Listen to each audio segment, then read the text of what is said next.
welcome to Career Sisterhood. This is where sisters hang out to discuss you guessed it, to discuss about our career. And today's episode, aku, Rebecca, WNI yang sekarang kerja di Inggris sebagai remote worker udah dari 7 tahun yang lalu. Aku hari ini kedatangan tamu untuk membahas pengalaman kami bertiga melalui yang namanya career gap, terus switch ke bidang yang completely new, yang tidak ada kita nggak sekolah dulu sebelumnya, tahu-tahu pindah karir. Nah, hadir bersama saya adalah Priti. Halo Priti. Priti. Dan juga Asifa. Siva. Nah, Asifa sekalian deh lanjut, kamu cerita dong, kamu dulunya itu profesinya apa sih sebelum jadi remote worker?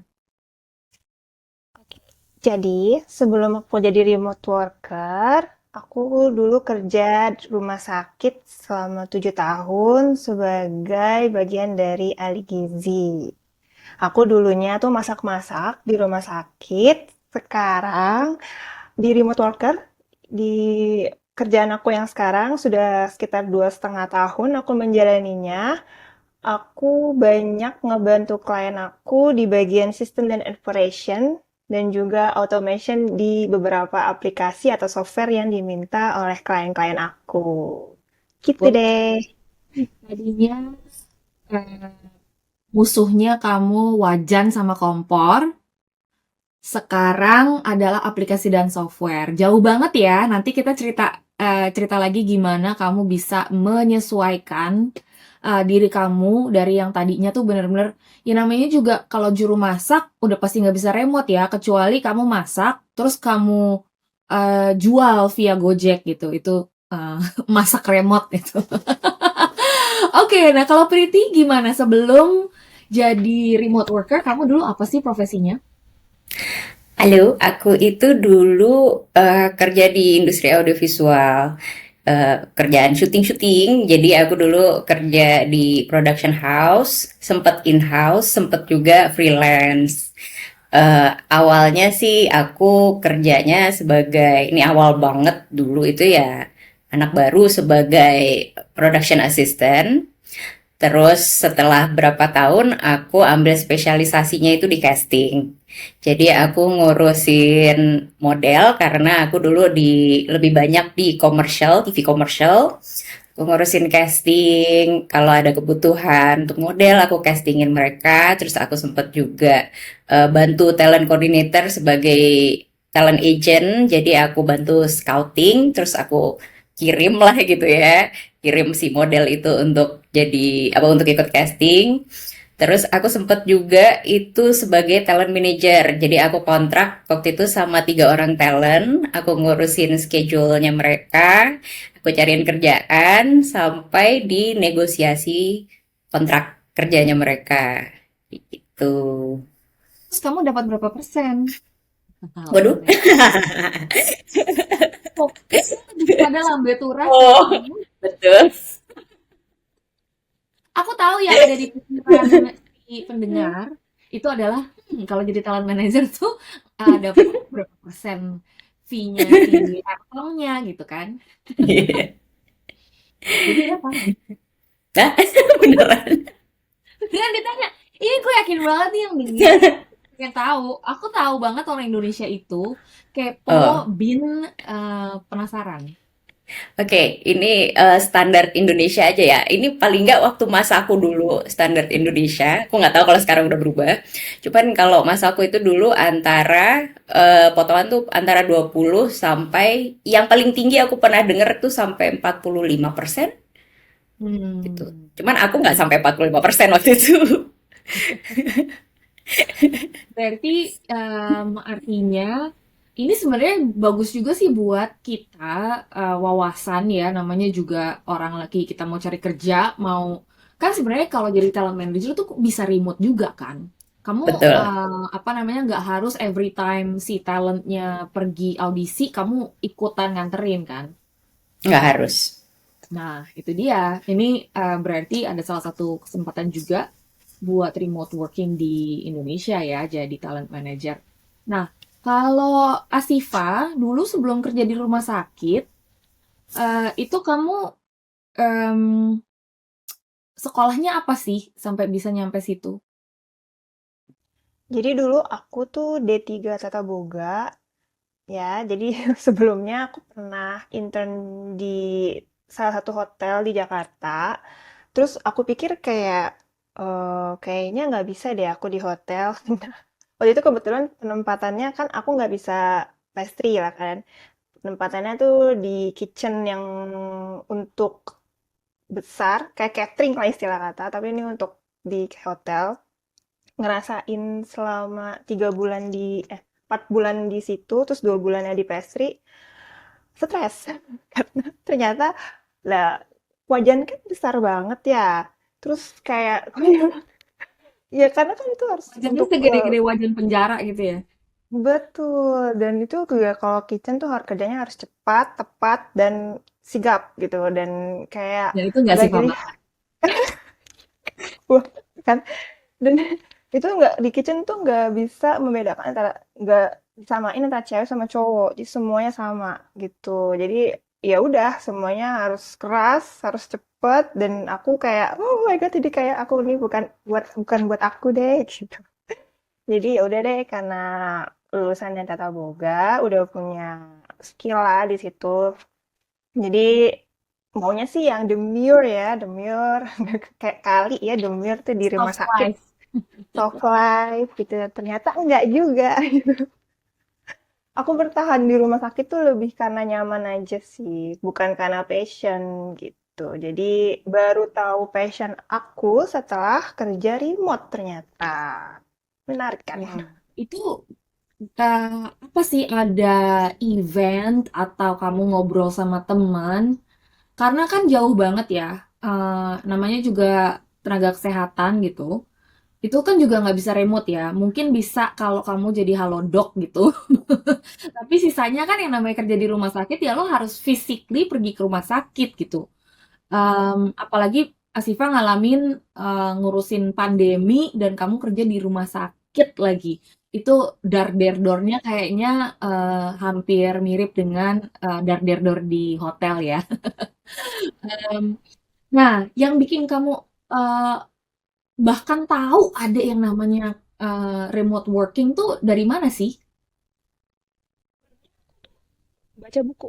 Bukan tentang remote, tapi tentang ada seseorang, ya, aku sebut aja lah namanya Alexandro Ruby, dia penulis buku. Dia bercerita di buku itu bahwa dia sekitar 10 kali ganti pekerjaan. Dan buat aku itu menarik. Karena menurut aku, karena aku di lingkungan tenaga kesehatan yang bisa dibilang exact apa ya skill ya, mereka kayak ya udah perawat ya perawat, nggak bisa jadi dokter nggak bisa jadi apalah itu, pokoknya semuanya pasti di situ. Nah, sama seperti aku di dapur nggak mungkin jadi ngurus pasien yang nyuntik kan di UGD kan nggak mungkin. Nah, saat aku melihat ceritanya si Felix ini, dia berganti karir dan itu semua tuh beda-beda gitu. Buat aku tuh menarik ya.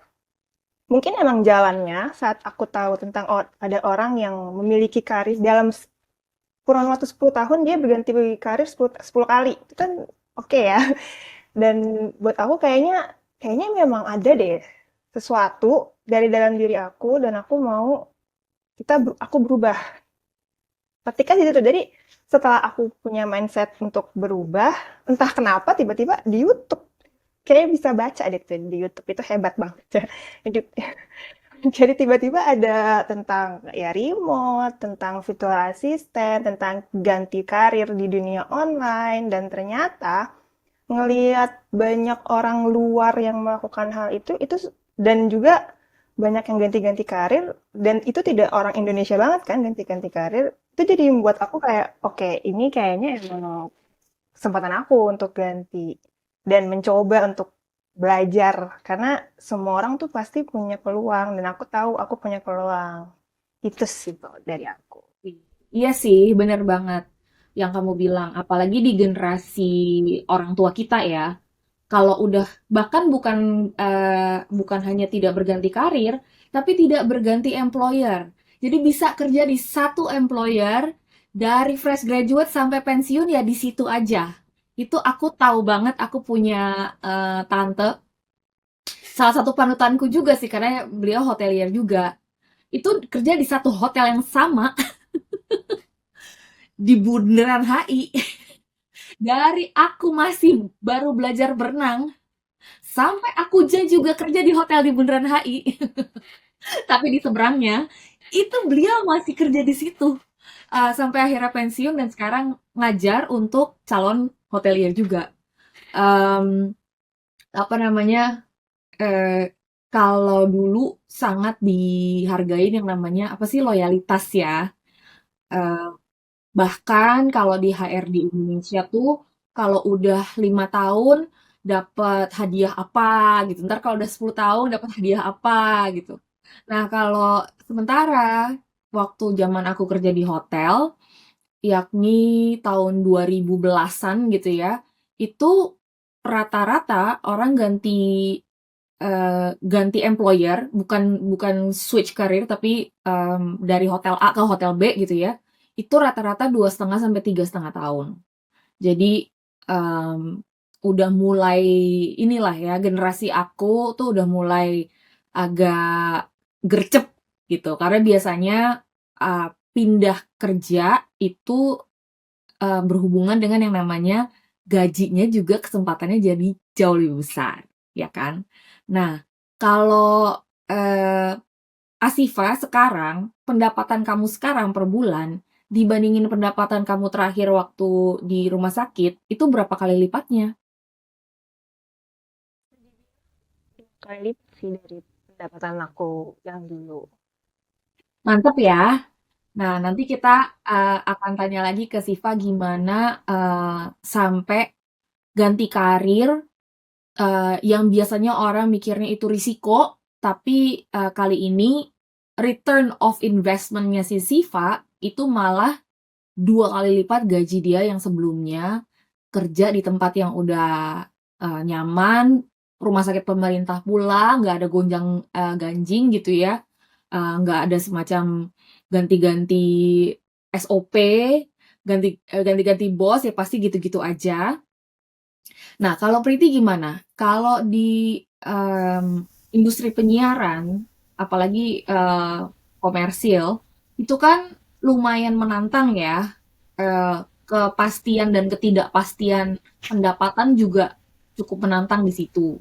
Terus tren juga berubah-ubah gitu. Yang tadinya hmm, apa nyari model yang mukanya kayak Dian Sastro, rambut panjang, kulit putih, ya kan?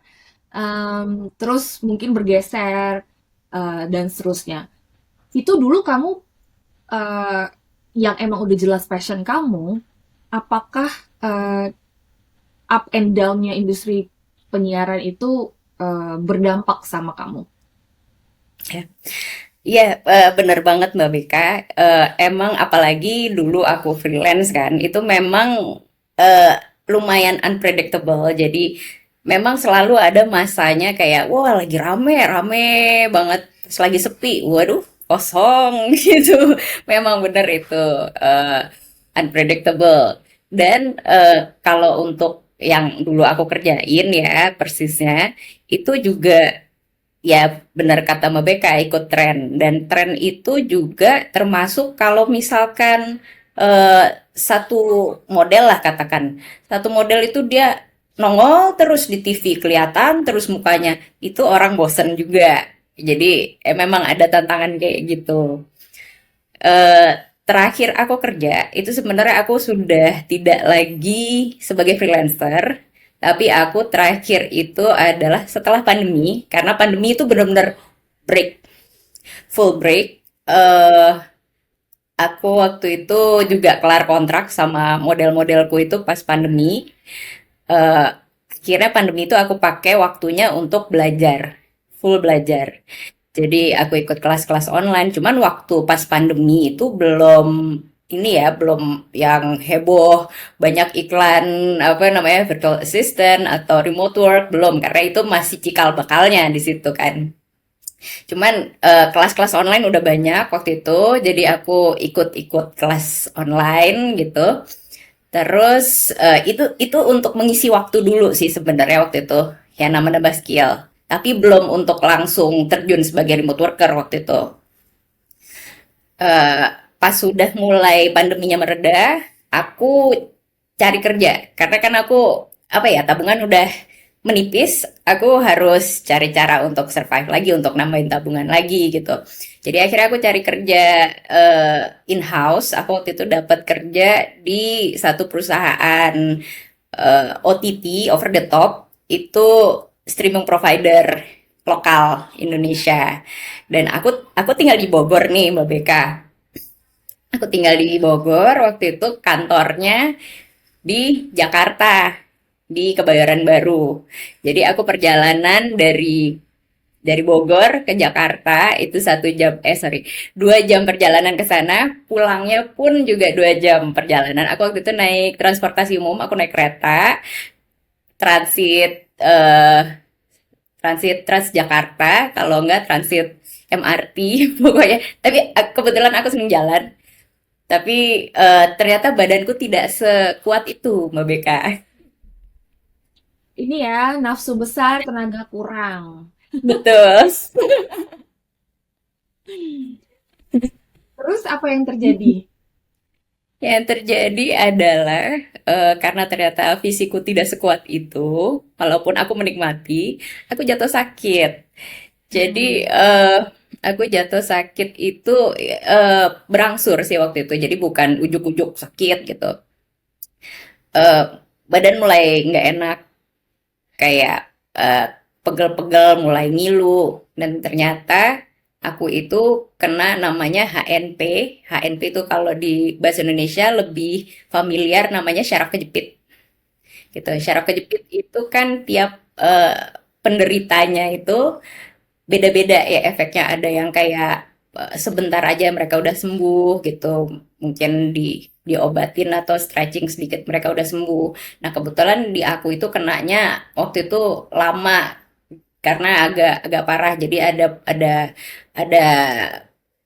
situasi di mana aku bukan membaik tapi malah memburuk gitu, malah radang otot kayak gitu.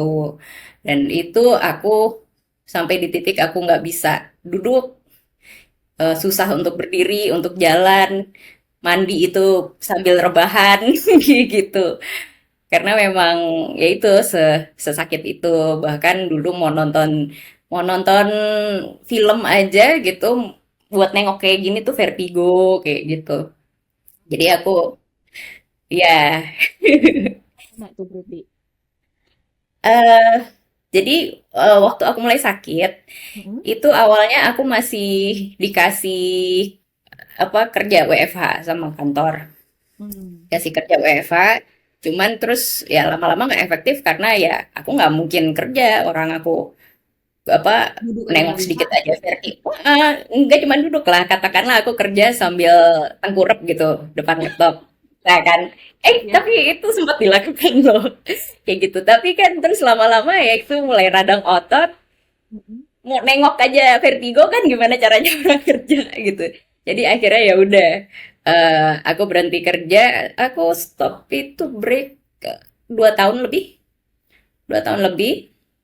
Ya, jadi gara-gara sakit, Priti harus stop kerja lebih dari 2 tahun. Dan Yes, itu kamu yang selama 10 tahun terakhir itu kerja aktif keliling-keliling Jabodetabek gitu ya.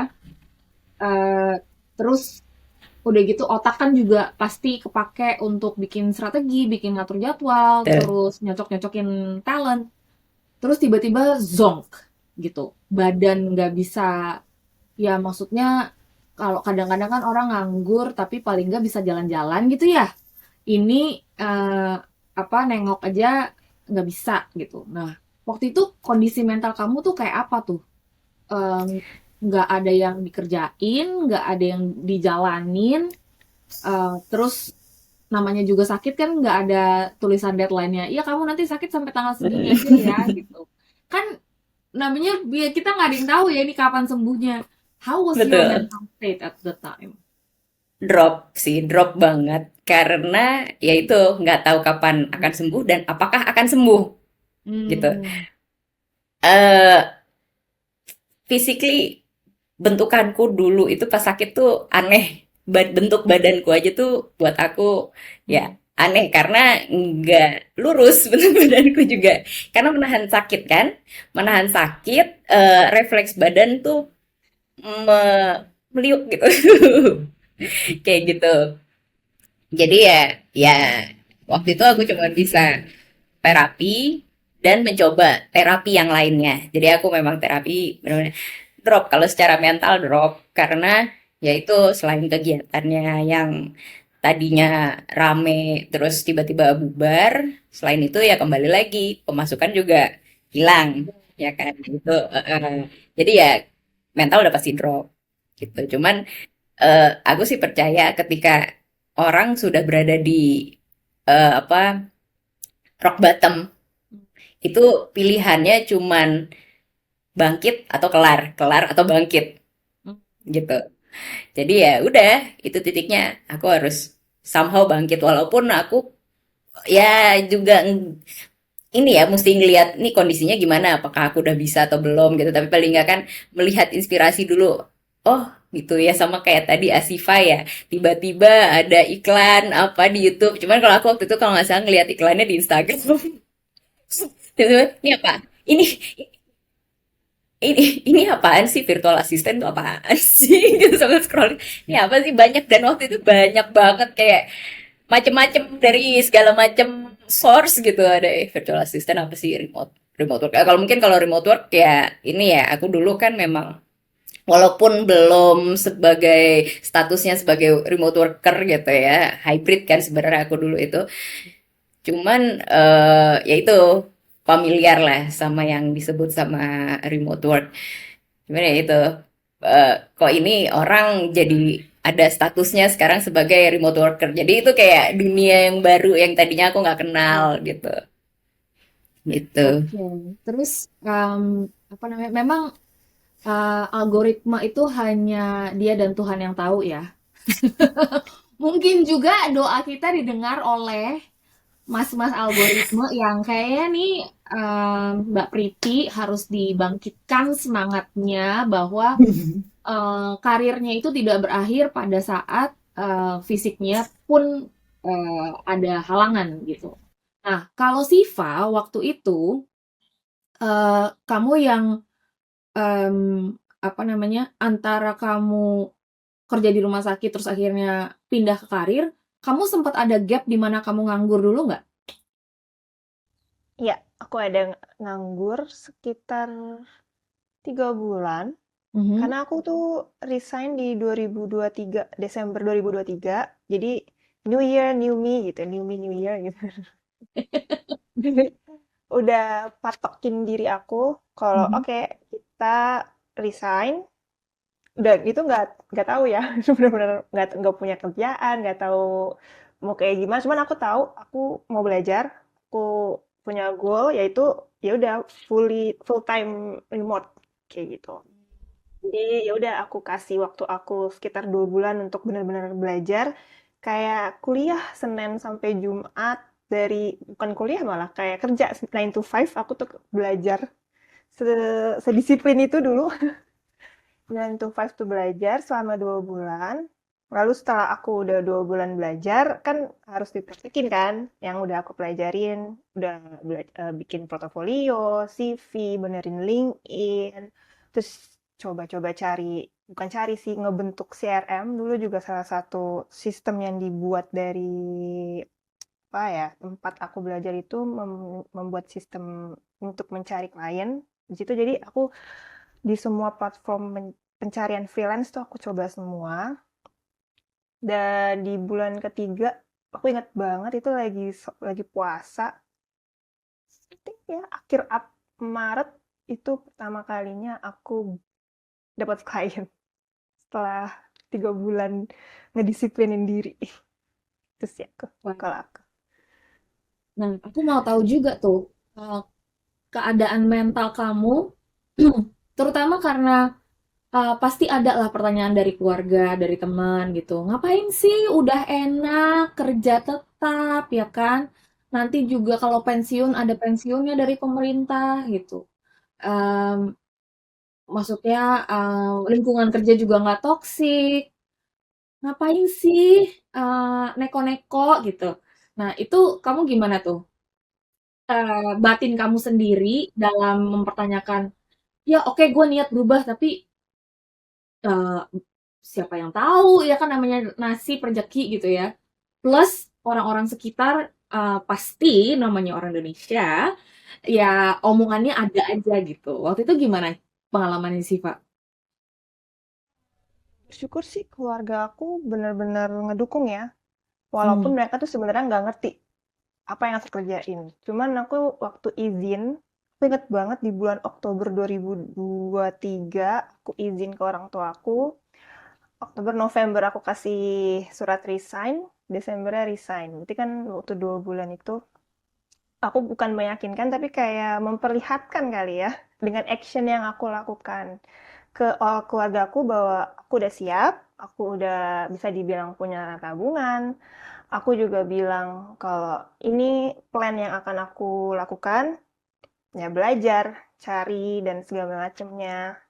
Jadi ya dengan action aku, nggak dengan omongan aja. Karena orang tua kan ngelihat gimana cara kita berperilaku ya. Maksudnya setiap hari di rumah, aku tuh nggak yang cuman main handphone atau nonton film segala macam. Itu aku lakukan di waktu aku istirahat, tapi saat aku benar-benar fokus di jam-jam aku untuk belajar, ya aku perlihatkan ke mereka kalau aku emang benar-benar serius belajar dan possible kok, semua hal tuh possible untuk dilakukan dengan kalau kitanya udah yakin sama diri kita.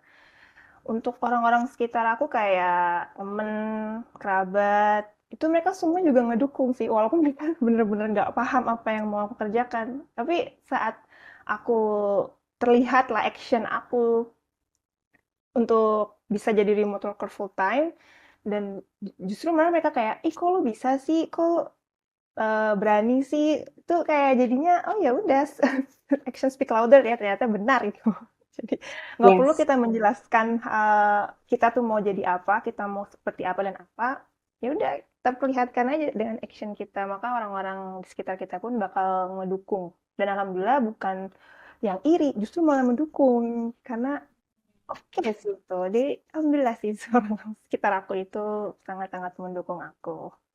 Berarti kamu malah mungkin jadi inspirasi buat mereka ya. Ternyata Ya, warga Bekasi ada juga yang bisa go internasional.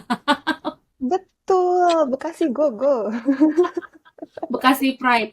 Nah, kalau warga Bogor, Mbak Priti, waktu itu berapa lama dari mulai tahu-tahu, dengar-dengar soal remote worker, soal remote working, sampai akhirnya kamu jadi remote worker, dapat gaji, itu berapa lama tuh rentangnya? Kalau dari aku pertama kali ngelihat ada istilah virtual assistant, itu mungkin ya kisar berapa bulan ya? Mungkin ya around 6 months kali ya. Cuman itu 6 bulan itu adalah aku mencari tahu sendiri dulu apaan sih virtual assistant, googling, terus ikut-ikut webinar kayak gitu. Cuman juga pas saat itu kan aku kondisinya sebenarnya belum bisa duduk. Jadi belum bisa duduk yang kayak sekarang gitu depan laptop belum. Jadi aku kalau misalkan ikut webinar atau nonton konten yang sehubungan sama virtual assistant ya juga masih sambil rebahan atau senderan dengan bantal seabrek di belakangku kayak gitu. Terus akhirnya pertama kali aku oke, ambil kelas virtual assistant gitu, belajar yang beneran, masuk ke komunitas itu baru di Januari tahun ini, Januari 2025. Itu aku join kelas virtual assistant. eh aku dengan sangat semangat. Waktu itu juga aku masih belum ini ya, maksudnya belum bugar-bugar amat dalam arti aku duduk tuh juga masih masih dengan senderan bantal waktu itu pas ikut kelas itu. Tapi paling enggak udah nggak kesakitan gitu kondisinya. Cuman masih masih pegel aja gitu loh badannya. Itu dengan semangat aku harus ngikut semua kelasnya, harus ngerjain semua tugasnya, harus aktif, harus join komunitasnya. Itu karena emang cita-citaku ya, aku pikir kan aku sudah nggak mungkin lagi masuk ke industriku yang dulu gitu, berangkat syuting is nggak mungkin gitu. Nggak mungkin, bukan nggak mau tapi nggak mungkin gitu. Jadi ya dan aku melihat juga setelah aku mempelajari si virtual assistant ini sebenarnya banyak dari apa yang aku kerjain dulu tuh bisa di apa bisa diadaptasi ke kerjaan virtual assistant atau kerjaan remote yang lainnya juga gitu, bisa diadaptasi. Jadi ditambah lagi aku senang ngulik tools juga sih sebenarnya gitu. Mungkin nggak yang kayak, wih jago banget gitu, nggak ya kan masih belajar juga. Tapi paling nggak eh, aku waktu itu jatuh cinta sama satu tools namanya Notion dan waktu lagi ikut kelas itu virtual assistant itu juga aku kayak kegandrungan gitu loh nguliknya. Jadi begitu udah kelar kelas, kan kelasnya waktu itu cuman 1 bulan atau 1 bulan lebih aku lupa.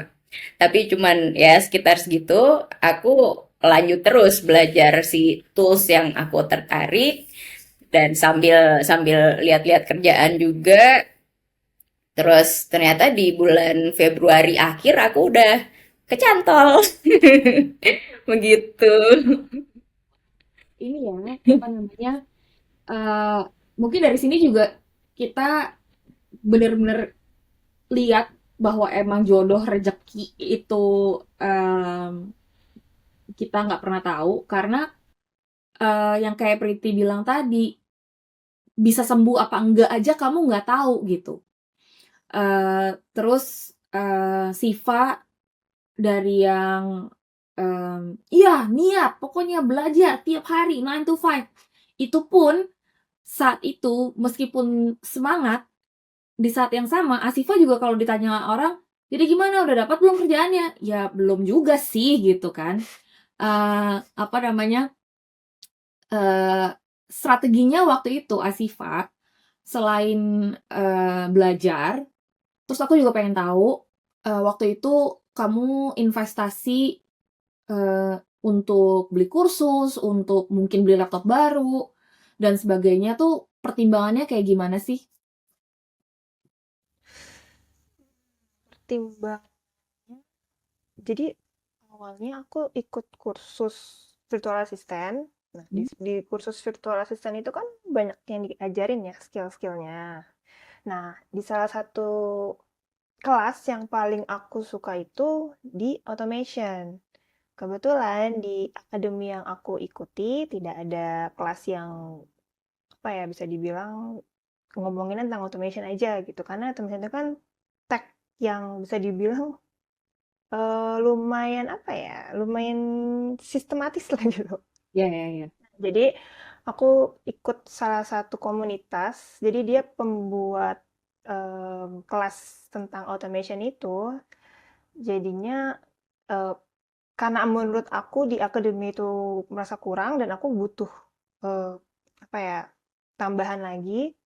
Jadi aku ikut kelas itu untuk kayak apa ya Mendalami. bisa mendalami lagi sih tentang automation dan sistem-sistemnya gitu. Gimana sih caranya? Apakah setiap aplikasi itu kan pasti berbeda apa persamaannya dan penggunaan dari AI tools dari juga aplikasi itu gimana caranya kita menggabungkan penggunaannya. Nah, itu jadinya jauh lebih bisa dibilang jadi lebih pede lah gitu.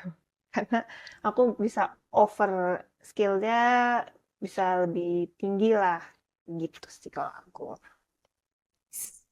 Kalau Priti gimana? Waktu itu mempertimbangkan, duh tabungan udah habis, badan masih pegelinu, terus malah harus keluar duit untuk belajar hal baru. Gimana waktu itu yang ada di pikiran kamu? Oke. Sebenarnya kenapa aku nunggu sekitar 6 bulan untuk akhirnya aku ambil kursus itu karena memang ya itu tabungannya udah habis itu.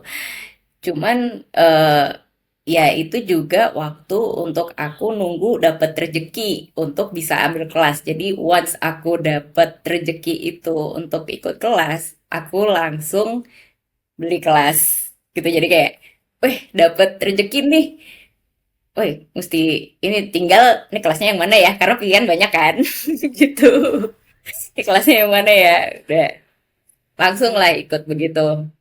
Ada rezekinya. Nah, soalnya apa namanya? Aku pun begitu. Jadi aku waktu itu pertama kali switch career, eh aku switch career tuh berkali-kali sih. Jadi mulai dari aku dulu jadi editor majalah, terus aku pindah kerja jadi PR, jadi account manager dulu di sebuah PR agency. Terus abis itu kerja in-house jadi director of PR di sebuah hotel. Terus em, itu lumayan lama sih, berarti di industri PR aku dari 2009 sampai 2018. Jadi lumayan lama. Hitungannya diri itu berapa? 9 tahun berarti. Em, jadi itu yang paling lama. Jadi yang paling lama itu di editorial dan di PR and marketing. Habis itu aku malah yang sama posisinya udah enak, gaji udah 2 digit ya kan, eh, fasilitas udah mumpuni banget lah gitu. Terus nggak ada toxic boss juga karena ya bosnya aku. Jadi semuanya tuh udah yang no brainer lah, ya udah tinggal sailing the next 20 years sampai pensiun aja. Terus akhirnya aku memutuskan untuk keluar tanpa persiapan, tanpa dapetin kerjaan apapun, karena aku gemes sama yang namanya entrepreneurship gitu. Em, aku suka banget sama yang namanya eh, bikin bisnis idea baru, cari partner baru, terus jualan program atau barang atau service aku ke orang lain, terus abis itu eksekusi. Jadi em, apa namanya, dunia entrepreneurship zaman itu belum sekeren sekarang, di mana orang bisa flexing gitu. Oh, gue sih entrepreneur gitu. Kalau zaman itu, kalau entrepreneur itu dibilangnya sebenarnya dia pengangguran aja sebenarnya, tapi ngaku-ngaku entrepreneur. Zaman itu tuh stigmanya masih jelek banget gitu. Belum belum ada influencer. Dulu Instagram aja belum dibeli sama Facebook. Nih zaman dulunya tuh dulu banget, tahun 2018 aku akhirnya berhenti itu dengan bener-bener iman doang sih, tabungan aja enggak. Anakku udah 2, tapi terus akhirnya aku mikir, you know what, umurku 35 saat itu. Eh, kalau aku mau belajar hal baru, mendingan dari sekarang sebelum udah keburu kolot gitu. Akhirnya aku keluar dan selama sekitar setahun lah ya, itu enggak nyampe setahun nih, eee, itu bisnisku nggak ada yang jalan. Maksudnya ada satu 2 pelanggan gitu, tapi sampai aku udah pivot ke sini, pivot ke situ, pokoknya which I enjoy gitu, tapi rezekinya ternyata waktu itu bukan di situ, gitu. Terus aku malah akhirnya kerja jadi remote worker di sebuah consulting company di Jakarta, dan waktu itu tuh remote tapi seminggu sekali kita ada kumpul-kumpulnya lah gitu. Jadi masih ada kekerabatannya juga, masih punya temen kerja. Nah, kalau remote worker kan jarang punya temen kerja. Kalau dulu aku remote working di tahun 2019 itu udah apa namanya, masih ngalamin dinamika makan siang bareng rekan kerja gitu.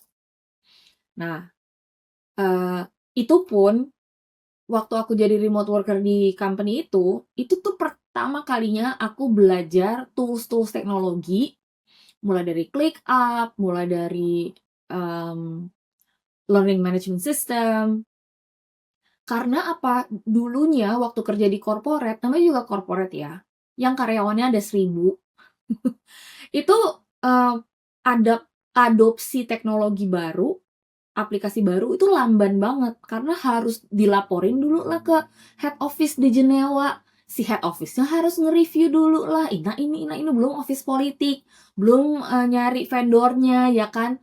Itu kelamaan. Jadi dulu itu aku tuh meeting aja, ini meeting para kepala departemen ya, itu masih bawa print-printan Excel sheet. Itu kan ya ngantuk banget ya, apa namanya, hari hari gini masih yang kayak gitu, gitu.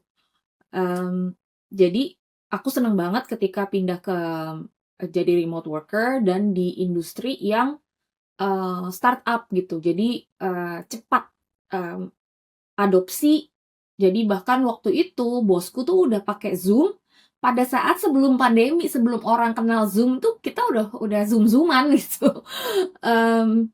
Jadi itulah yang bikin aku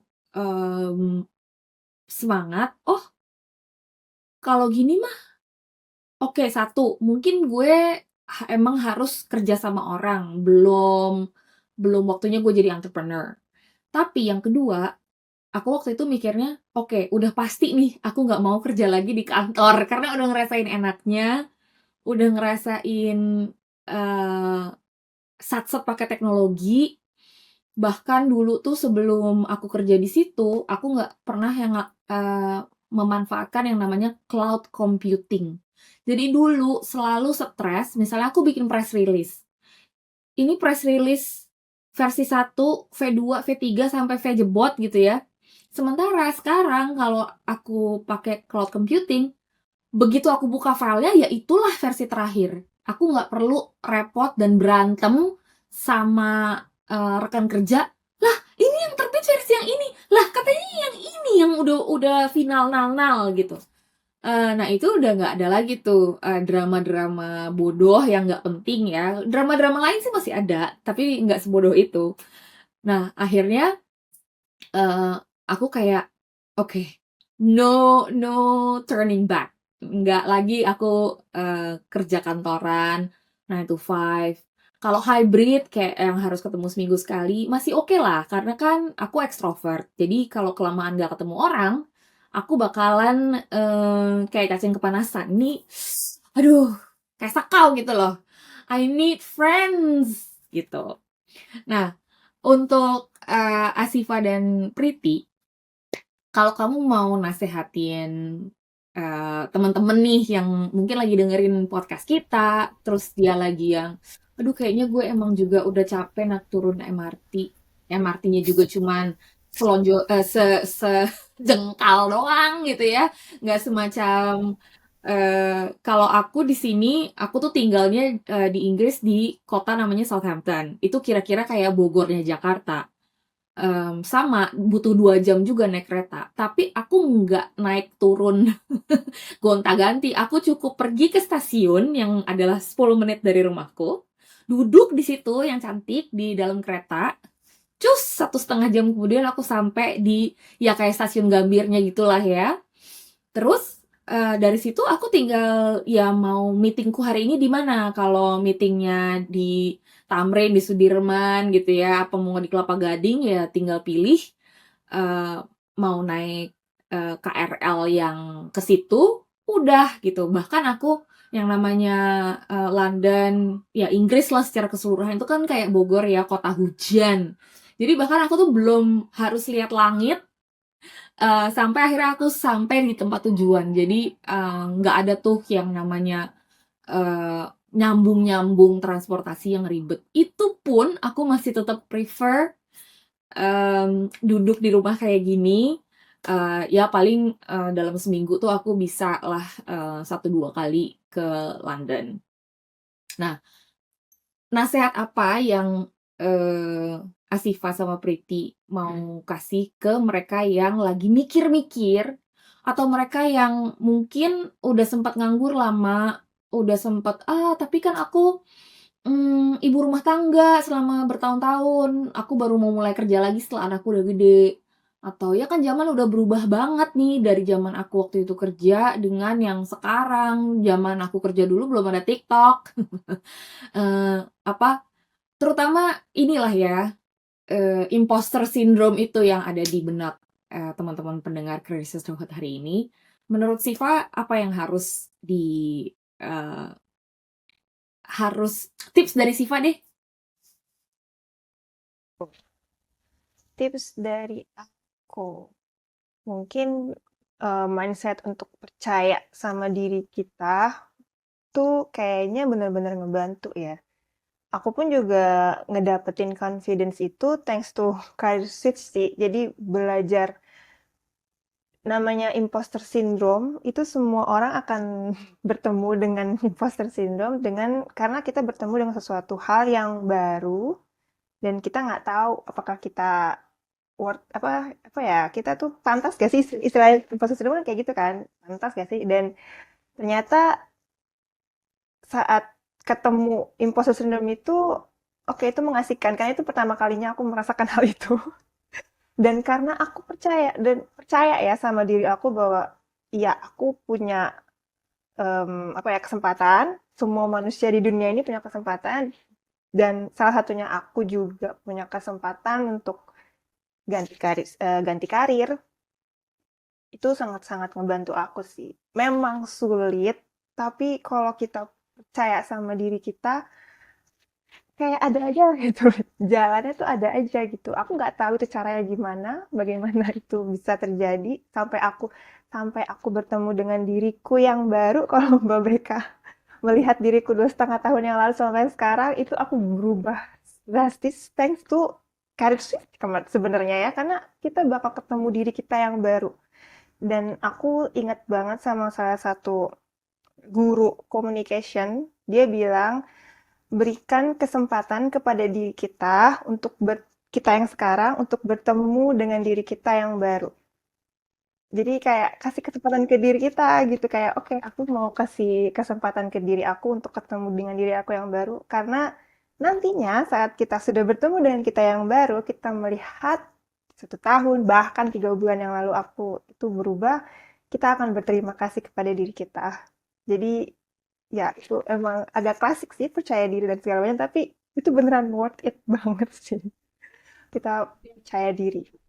Ada podcast atau buku yang kamu mau saranin buat teman-teman untuk makin memotivasi diri?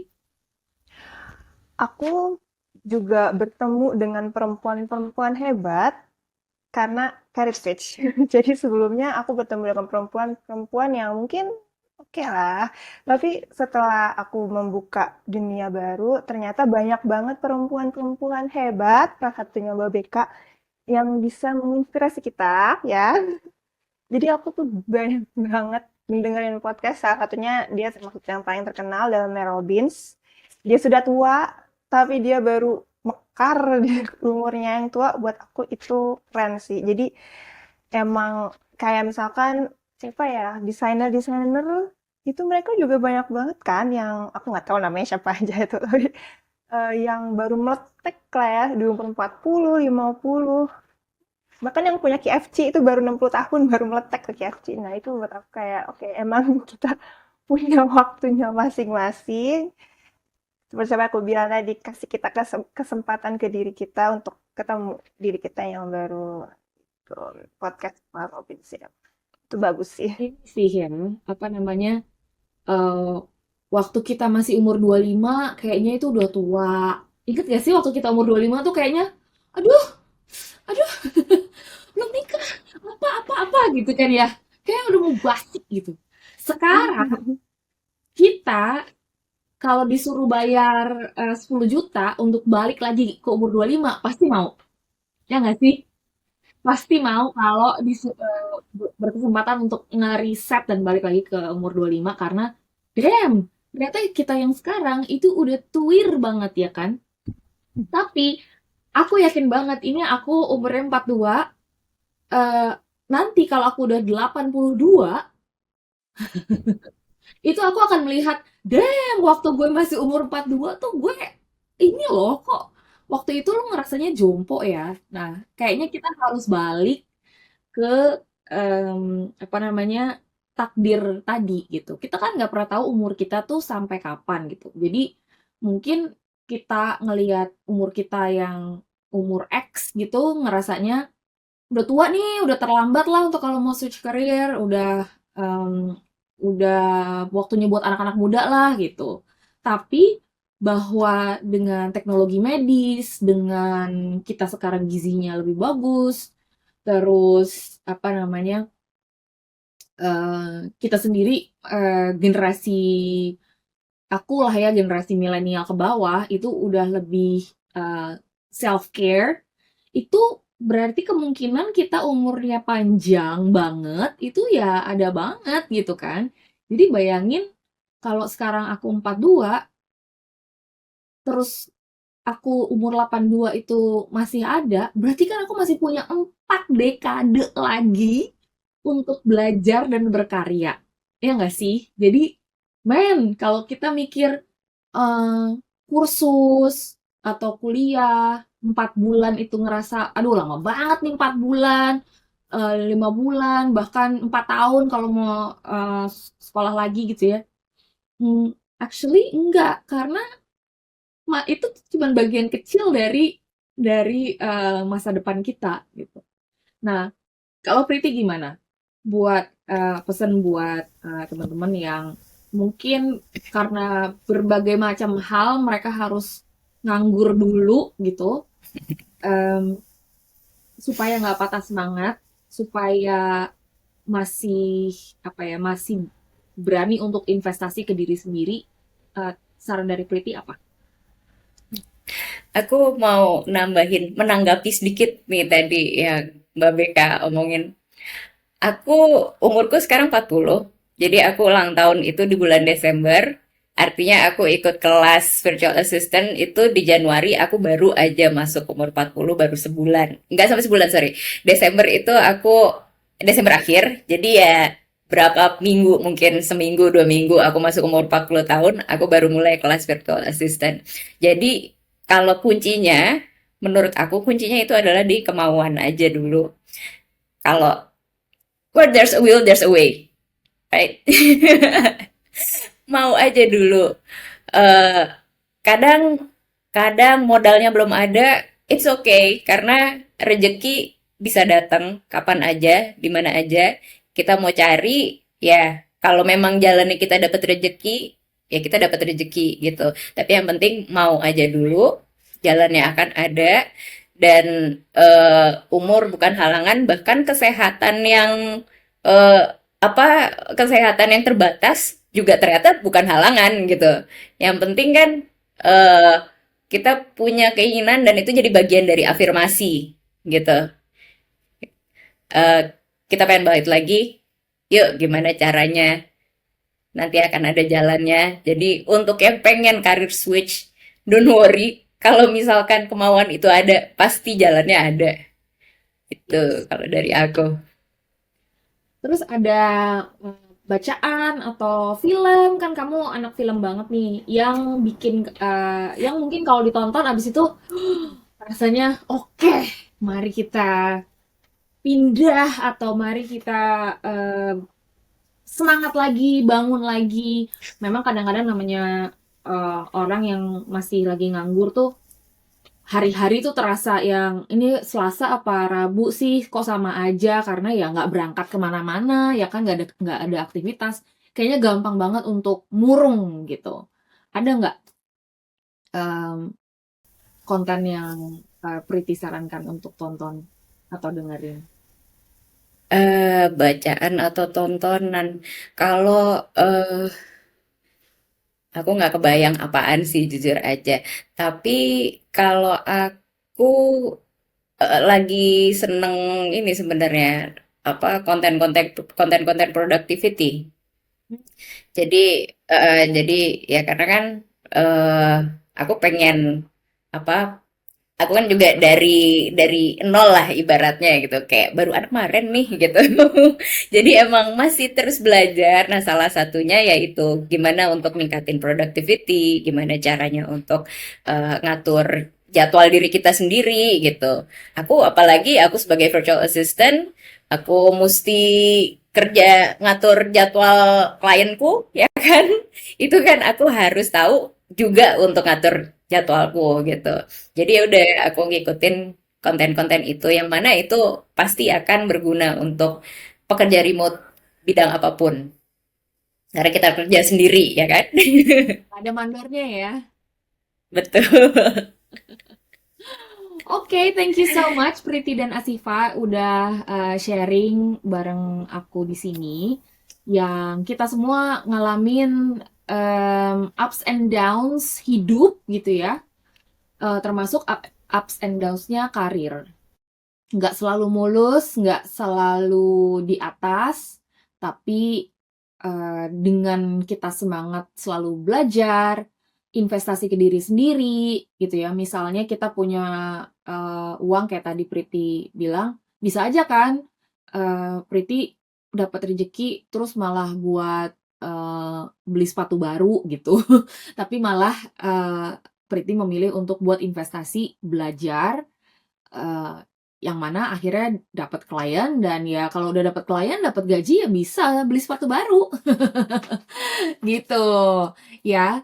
Terus kalau teman-teman ingin dengar lebih lanjut soal remote worker and remote career, stay tune di Career Sisterhood Podcast. Dan follow aku @RebeccaLepard di TikTok dan Instagram. Sampai jumpa. Bye.